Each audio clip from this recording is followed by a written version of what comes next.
میں سلسلے اشرفیہ کی خدمت انجام دے رہے ہیں، اور سرکار برہان پور کا جو ادارہ پچھلے 70 سال سے دین و سنیت کی بھی خدمت کو انجام دے رہا ہے۔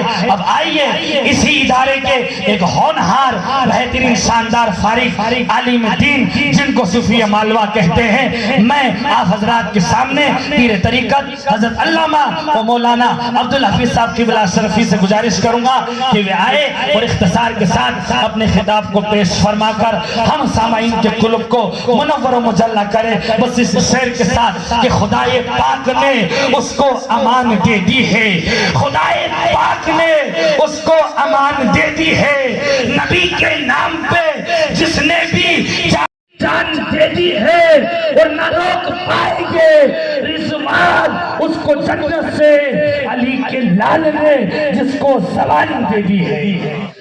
السلام علیکم ورحمۃ اللہ وبرکاتہ۔ نحمدہ ونصلی علی حبیبہ الکریم، اما بعد، اعوذ باللہ من الشیطان الرجیم، بسم اللہ الرحمن الرحیم۔ لا خوف علیہم ولا هم یحزنون، صدق اللہ العظیم۔ ان اللہ وملائکته یصلون علی النبی، یا ایھا الذین آمنوا صلوا علیہ وسلموا تسلیما۔ اللهم صل وسلم علی سیدنا مولانا محمد وعلى آلہ والکرم وعلى وصحبہ اجمعین وبارک وسلم صلاۃ دائما ابدا کثیرا۔ معزز سامعین کرام، یہ عرس اشرفی کا ایک عظیم الشان جلسہ ہے، اور اس جلسے کی ایک خاص برکت یہ ہے کہ ابھی جیسے رویز بابا نے کہا کہ کچھوچا کے بعد اگر کچھوچا شریف دیکھنا ہے تو برہان پور آ جائیے۔ پورے ہندوستان میں اور پوری دنیا میں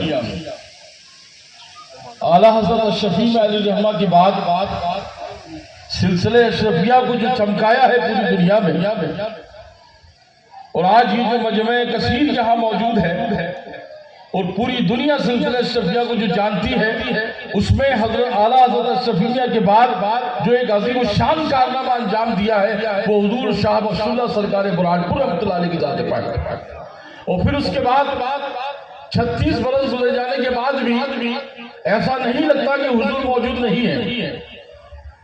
ان کی شکل میں ان کے فیضان کو حضرت کے شہزادے کلا حضور سرکار باقی بابا کی علامت نورانی اپنی طویل عمر کے باوجود بھی پوری دنیا میں سلسلے کا آج بھی اسی طاقت و توانائی کے ساتھ کام کر رہے ہیں جیسا ایک جوان آدمی بھی آج 50 اور 70 سال کے بعد اکثر علماء تھک جاتے ہیں، صوفیاں بیٹھ جاتے ہیں، لیکن حضرت اپنی مسلسل خدمات کو پورے دیش اور دنیا میں انجام دے رہے ہیں۔ یہ مجمع کثیر بھی آپ کی محنتوں کا سرچشمہ ہے۔ پھر حضور سرکار ناصر ملت نے بھی علاقوں میں گلی گلی میں جگہ جگہ جا کر پھر سرکار ناظم جامع اشرفیہ مولانا عبدالرشید صاحب قبلہ اور قائد ملت حضرت قائد اہل سنت مولانا احمد حسین صاحب اور تمام شہزاد جان خواجہ سرکار برہان پور سرگردہ عمل ہیں کہ سلسلے کا فیضان جاری رہے۔ مدھیہ پردیش میں اگر خانقاہ کا نظام دیکھنا ہے، مدرسے کے ساتھ خانقاہی انتظامات، یہ چمکتا ہوا حضور کا آستانہ عالیہ، صوفیہ فرماتے ہیں کہ جس نے اپنے مرشد کے آستانے کو محبتوں کی نظر سے دیکھا وہ فیضان حاصل کرتا ہے۔ حضرت داتا گنج بخش فرماتے ہیں آج ہم لوگ صرف جو ہے فیض کے لیے آتے ہیں، اور داتا گنج بخش رحمۃ اللہ تعالیٰ علیہ ابو علی حجوری جن کے مزار پاک پہ حضرت خواجہ خواجگان نے تقریباً 1.5 ماہ چلہ کشی کی خدمات کی، وہاں پر لکھا ہوا ہے المرید لا یرید۔ ابھی شاندار خطاب آپ کو عالمگیر صاحب قبلہ جو خان باجے کی چرچا کے شہزادے ہیں، اور آپ کی چوجہ شریف کی پوری طرح نمائندگی کر رہے ہیں، بہترین خطاب سے ہم کو ابھی اس وقت آراستہ کیا جائے گا۔ شب معراج، ہماری معراج تو یہ ہے کہ ہم آل رسول کے قدموں تک پہنچ گئے، تو ہمارے لیے یہی باعث برکت و فیضان ہے۔ فرماتے ہیں کہ المرید لا یرید، جو لوگ کھڑے ہیں اگر وہ بھی سمجھنا چاہیں تو سمجھ لیں، ویسے ان کے لیے فرش کا معقول انتظام کیا ہے، اور اکثر کہا جاتا ہے کہ جو لوگ کھڑے رہتے ہیں وہ شاید دیکھنے والے لوگ ہیں، اور جو سننے والے لوگ تھے وہ بیٹھ چکے ہیں. میری گزارش ہے کہ اگر آپ کے پاؤں تھک نہیں رہے ہوں تو بلا تاخیر کہ آپ فرش بچھا ہوا ہے بیٹھ کر کے سماعت کریں گے تو بات دلوں پہ اترے گی، ورنہ سر سے چلے گی اور پنجوں سے نکل جائے گی. آپ یہاں سے باہر بھی نہ نکل پائیں گے اور آپ کے دماغ سے ساری باتیں باہر ہو جائیں گی. تو فرمایا جاتا المرید لا یرید، مرید وہ ہے جس کا کوئی ارادہ نہ ہو. یہ داتا گنج فرماتے ہیں اور سرکار غریب نواز کو خواب میں بھی حضور نے فرمایا تھا کہ معین الدین جو لوگ مرید ہوتے ہیں انہیں یہ بتا دو کہ مرید وہی کامل ہے جس کا کوئی ارادہ نہ ہو. اس کا ارادہ ہو تو صرف اتنا ہو کہ میں دین و سنت پر قائم رہوں گا، شریعت مطہرہ کے مطابق زندگی گزاروں گا، اصول اسلام کو سمجھوں گا، نمازوں کی پابندی کروں گا. یہ ساری چیزیں ہمارے لیے ضروری ہوتی ہیں. اور ہوتا کیا ہے، ہم لوگ کیا سمجھ رہے ہیں کہ ہمارے پاس دولت آ جائے گی، انتظام ہو جائے گا، ہم کامیاب ہو جائیں گے. دولت آنے سے راستے نہیں نکلتے دوستوں. ایک مرتبہ کا واقعہ ہے کہ ایک بادشاہ مر رہا تھا. میں زیادہ وقت لے کے نہیں آیا ہوں، چند باتیں آپ سے گزار کروں گا. تو اس نے یہ شرط لگا دی، آپ کی توجہ حاضر ہے نا؟ ایک بار بابا سے بولو درود پاک پڑھی. اس بادشاہ کی یہ شرط تھی کہ میرا جانشین وہی بنے گا جو ایک رات میرے ساتھ قبر میں رہے. آج اگر کوئی پیسے والا مر رہا ہو اور وہ یہ کہتے کہ ایک رات میرے ساتھ کوئی قبر میں رہے تو کوئی تیار ہوگا؟ لیکن اس بادشاہ نے پوری سلطنت دینے کے لیے کہا کہ وہی شخص میری قبر میں، جو شخص ایک رات میری قبر میں رہے گا اسے ہی میں اپنی سلطنت کا جانشین بناؤں. کوئی تیار نہیں ہوا. اس کا مرنے کا وقت قریب آتا گیا. آخر تھک تھکا کر سب لوگ پریشان ہوئے. بیٹے سے کہا آپ ارے گلے قبر میں کون رہے گا؟ بھائی سے، برادر سے، سالوں سے، رشتہ داروں سے کوئی تیار نہیں. پھر ایک کمار تھا، زندگی کماری میں مٹکے گھڑے بنانے میں گزار دی. اس نے سوچا چلو ایک رات کی تو بات ہے، جو ہوگا فیصلہ کر لیں گے. ایک رات قبر میں بیٹھ جاتے ہیں. قبر بڑی کھودی گئی. آپ کی توجہ ہے نا؟ قبر بڑی کھودی گئی. بادشاہ کا 2-3 دن بعد انتقال ہوا. تمام تجہیز و تفصیل کے انتظامات کے بعد جناب علی کو بھی، کمار کو بھی اتار دیا گیا. اب رات ہوئی، سوالات قبر کی سب دفنانے کے بعد چلے گئے. اب نکیلین آ گئے. جو دیکھا کہ یہ ایک اور آدمی بیٹھا ہے، تو کون؟ تو کہ لیکن میں جو ہے رات ان کا حکم تھا وہ سلطنت اسے دی جائے گی جو ایک رات میری قبر میں رہے. فرمایا اچھا آپ پہلے اپنا حساب دے دو. کیا حساب؟ فرمایا تیرے پاس گدھا ہے؟ کہ ہاں. اس کو تو نے فلاں دن بہت مارا تھا. ہاں اس کو لگاؤ 10 کوڑے. 10 کوڑے مارے گئے. پھر فلاں دن اس نے زیادہ مال لا دیا تھا. لادا تھا؟ فرمایا لادا تھا. دوستان مطلب ہم یہ سب چیزیں ایسا سوچتے ہیں جیسے کچھ نہیں ہے. آج آپ دیکھتے ہیں نا کیمرے پر جب وہ کرکٹ کا میچ چلتا ہے تو اس میں ایکشن ریپلے جو آتا ہے یہ ہماری جو ہے کھوپڑی کے اندر فٹ ہے. ہم پیدا ہوئے تھے ایسا ہوا تھا، فلاں جگہ چلے تھے، یاد آتے ہیں نا سارے مناظر. اس کو وہ مناظر دکھائے جا رہے ہیں. تو نے 10 کوڑے مارے تھے، ہاں دیو 10 کوڑے لگاؤ. فلاں نے اس کو بھوکا رکھا تھا، ہاں رکھا تھا. سلسلہ جب جاری رہا، رات گزر گئی. اب صبح پورا گاؤں نئے بادشاہ کو لینے کے لیے حاضر قبرستان میں ہوا. جیسی قبر کھولی، بسم اللہ کر کے جناب کو نکالتے اس آدمی نے دوڑ لگانا شروع کر دی. اتنی تیز بھاگا کہ لوگ کہتے سرکار کہاں بھاگ رہے ہو؟ آپ تو نئے بادشاہ ہو. ارے زندگی کی لالچ اتنی والی بادشاہ کو سلطنت مجھے نہیں چاہیے. کیوں؟ بڑی مشکل سے جہر گاہ کے لوگوں نے پکڑا اور اس سے پوچھا کہ آخر بات کیا ہو گئی جو تم ایک رات میں اتنے دشوار، اتنے پریشان ہو گئے؟ کہنے لگے کہ ایک گدھے کا حساب دینے میں پوری رات گزر گئی ہے، سلطنت کا حساب دینے میں کیا ہوگا؟ تو دوستان مکرم ایک گدھے کے حساب میں آدمی پھنس جائے گا تو ہم سوچ رہے ہیں کہ یہ بلڈنگ، وہ تجارت، وہ مال، وہ گھوڑے، وہ گاڑی، وہ بنگلہ، وہ سب. دوستو یہ ایک سبق آموز لطیفہ ہے اور ایک واقعہ یہ ہے کہ ہم اگر حساب دینا چاہتے ہیں تو اپنے مرشد کامل کے ہاتھ پر بیٹھ کر کے یہ عہد کر لیں کہ آج سے نمازوں کی پابندی ہوگی، شریعت سے مطالعہ کے مطابق زندگی ہوگی. یہ شب معراج میں آقا صلی اللہ علیہ وسلم ہمارے لیے 9 مرتبہ گئے تھے نا. 50 ملی تھی، کرتے 5. آج کا مسلمان کیا کہتا ہے؟ سرکار ایک بار روز چلے جاتے، عید بقرعید تو پھر جمعہ ہی رہ جاتے. اور پھر اور بھی زیادہ لوگوں کا ذہن یہ ہے کہ کبھی دوسرا بھی راؤنڈ لگ جاتا سرکار کا تو پھر جنازہ ہی رہ جاتا، نماز جنازہ۔ تو دوستان مکرم، ہمارا یہ خانقاہ کا عظیم الشان اجلاس اور یہ جلسہ دستار بندی 70 برس سے دارالعلوم جامع اشرفیہ دارالعلوم ایک عظیم فیضان، ایک عظیم پیغام، ایک عظیم درسگاہ سے تعلیمات کا سلسلہ جاری رکھتے ہوئے میں نہیں بلکہ تقریباً 1000 سے زیادہ طلباء نے اس جامع اشرفیہ سے علوم و فنون کے وہ بہترین نقائص حاصل کیے اور دنیا میں دین و سنت اور سلسلے کے کام انجام دے رہے ہیں۔ اور وہ لوگ جو فیض چاہتے ہیں، اللہ پر بھروسہ رکھتے ہیں، وہ کبھی ناکام نہیں رہا کرتے۔ نسبت کی ایسی چیز ہے دامان یاد پہ، بے فکر جی رہے ہیں ہر ایک اعتبار سے۔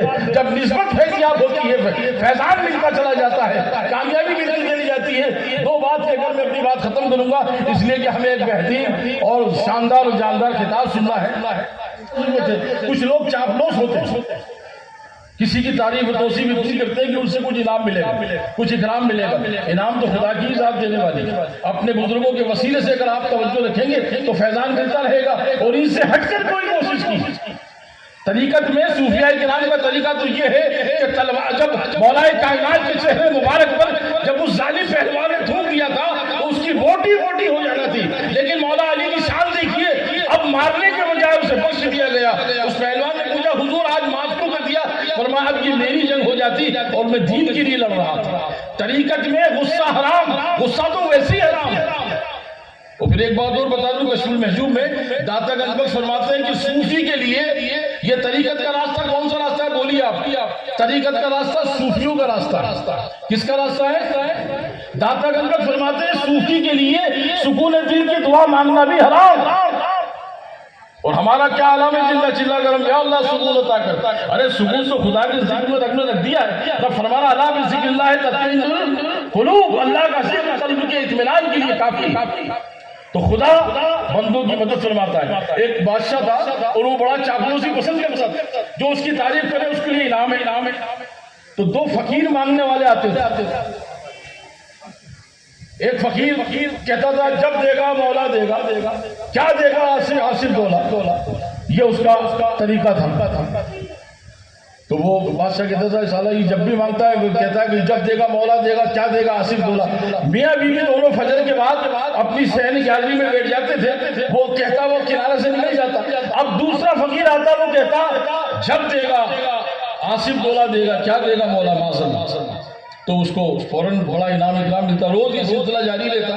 مختصر سے بیان کر رہا ہوں، آخر میں کیا ہوتا ہے، ایک دن میاں بیوی بادشاہ اور اس کی ملکہ کہتی ہے یہ بہت اپنی شان میں قصیدے پڑھتا ہے، لہذا اس کو انعام دے دیا جائے۔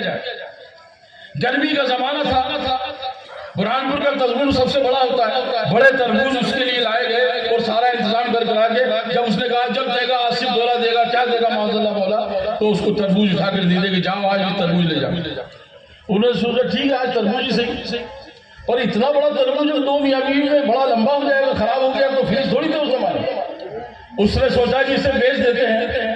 وہ تربوز لے کر کے بازار سے لگا، فروٹ کی دکان پر گیا اور کہنے لگا کہ یہ تربوز لوگے؟ فرمایا کہ ہاں۔ بھئی تم کیوں بیچنا چاہتے ہو؟ ہم دونوں میاں بیوی اتنا بڑا تربوز کیا کریں گے؟ اس نے کہا کتنی قیمت؟ فرمایا 5 روپے۔ 5 روپے اس نے لیے تربوز دیا۔ اب تھوڑی دیر کے بعد وہی نکلتا ہے جب دے گا مولا دے گا، کیا دے گا آصف دولا، کہتا ہوا نکل گیا۔ اس کی بیوی بچوں نے کہا کہ ابھی تربوز ثواب پر ہیں اور آپ تربوز لائے نہیں، تو کم از کم آج تربوز تو لے آئے۔ وہ دکان پر جاتا ہے، کہتا بھئی اچھے والا کوئی تربوز ہے؟ اس نے سوچا فقیر کا مال فقیر کو ٹکا دو، کتنے اس سے کیا منافع لینا ہے؟ 5 کا تھا، 5 اسے دے دی۔ اس نے تربوز لیا اور گھر جب اپنی پھیری ختم کر کے گھر پہنچنے کے بعد بیوی بچوں سے کہا بھی کھانا وانا ہو گیا، تربوز کاٹا جائے۔ اب دیکھیے بسم اللہ کی برکتیں اکثر بیان ہوتا ہے اس میں، لیکن ہم کیا کرتے ہیں جب پریشانی میں لاک ڈاؤن وغیرہ میں آتے ہیں تب پھر ہمیں یاد آتا ہے کہ آیت کریمہ کی فضیلت یہ ہے، سورہ بقرہ کی فضیلت یہ ہے، الحمدوں کی فضیلت یہ ہے۔ جب آفتوں میں گرفتار ہوتے اور جیسی آزادی ہو گئی پھر اپنے مرشد کے سامنے بیٹھ گئے واٹس ایپ پہ، جناب موبائل لے لیا اور اسی میں لگے ہوئے ہے نا، اور یہ گیا پھر اس کے بعد آسان ہوتا یہ ہے کہ صاحب وہ گئے بسم اللہ کر کے، اس نے کہا بھئی بڑا تربوز لیا ہے، تو اچھا شام تک ہی کھائی، اور بسم اللہ کر کے جیسے ہی تربوز پہ چھری چلتی ہے تو چھری چلتے چلتے رک جاتی۔ تربوز کوئی پتھر نہیں، لوہے کے پتھرے میں ہوتا ہے، آسان ہوتا ہے۔ جیسی تربوز چل پہ چھری چلی اٹک گئی، بیوی نے سے کہا کیا بات ہے چوری اٹک گئی؟ کہا کہ ہاں کچھ آواز اندر سے آ رہی۔ پھر انہوں نے زور سے چوری چلائی، تربوز تھوڑا سا نکلا، اس میں سے زیورات نکلنے شروع ہو۔ جب پورا تربوز کاٹ کے سامنے دیکھا، اوہ اندر کا مٹیریل تو غائب، اس میں تو جواہرات ہیں، ہیرے ہیں، سونے چاندی کے رقبے ہیں۔ بڑا شکر ادا کیا، فوراً 2 رکعت نماز کے لیے مصلی بچھا کر اللہ یا اللہ جب دے گا مولا دے گا، کیا دے گا؟ آصف دولہ۔ اب صاحب جو ہے 3-4 دن گزر گئے، یہ 5 روپے والا بھی غائب۔ بادشاہ نے پوچھا وہ دونوں لوگ نہیں آ رہے، کیا بات؟ فرمایا آپ وہ کیسے آ سکتا ہے جس کو آپ نے تربوز دیا ہے؟ اس کا تو ہو گیا کام۔ 5واں دن تھا، 5 دن کے بعد پھر حاضر، جب دے گا آصف دولہ دے گا، کیا دے گا مولا معاذ اللہ؟ انہوں نے کہا ادھر آؤ، اس کو بتایا کیا بات؟ کہ لے تربوز، کہ لے سرکار تربوز بہت بڑا تھا تو میں نے بیچ دیا۔ کہاں بیچا؟ فرمایا کہ فلاں تربوز کی دکان پر۔ اچھا، پھر انہوں نے بادشاہ نے کہا کہ وہ بھی نہیں دکھ رہے جو جب دے گا مولا دے گا آتا تھا وہ، کہاں ہے وہ؟ ان کو بھی دیکھو۔ جب دیکھا پتہ لگا کہ وہ تو کام دھندے پہ لگے ہوئے، زمین خریدی جا رہی ہے، ٹیلر کے وہاں کپڑے سل رہے ہیں، 2 گھوڑے خرید لیے گئے ہیں۔ پوچھا یہ کہاں سے؟ فرمایا میں نے کہا تھا نا، لاؤ پکڑ کے اس کو۔ بادشاہ کے دربار میں اسے بھی حاضر کیا گیا۔ کیا بات ہے تم آنے رہے ہو ماننے کے لیے؟ فرمایا کہ میں نے دیکھا تمہیں، جب دے گا مولا دے گا، کیا دے گا؟ آصف دولہ۔ ایسا کرم فرمایا میرے رب نے کہ تربوز میں سے انعام دے دیا۔ انہوں نے کہا ظالم مردود، آخر تو سمجھدار نہیں تھا، دیکھ مال تیرا تھا، حصے میں اس سے چلا گیا۔ تو اللہ کی بارگاہ میں جو لوگ رجوع رکھتے ہیں، حصہ کسی کا ہو، اگر رب پر یقین ہے تو انعام مل کر کے رہا کرتا ہے۔ دوستان مکرم، اور آج بھی، اور کل بھی، اور قیامت تک بھی اگر آپ کی توجہ اس کی طرف مبذول ہو جاتی ہے، اس کی طرف راغب ہو جاتے ہیں، تو پھر جب دے گا مولا ہی دے گا، کیا دے گا؟ آصف دولہ۔ وآخر دعوانا الحمدللہ رب العالمین۔ السلام علیکم۔ سبحان اللہ، سبحان اللہ، سبحان اللہ۔ دونوں ہاتھ فضا میں لہرا کر گئی، یا رسول اللہ، یا حبیب اللہ۔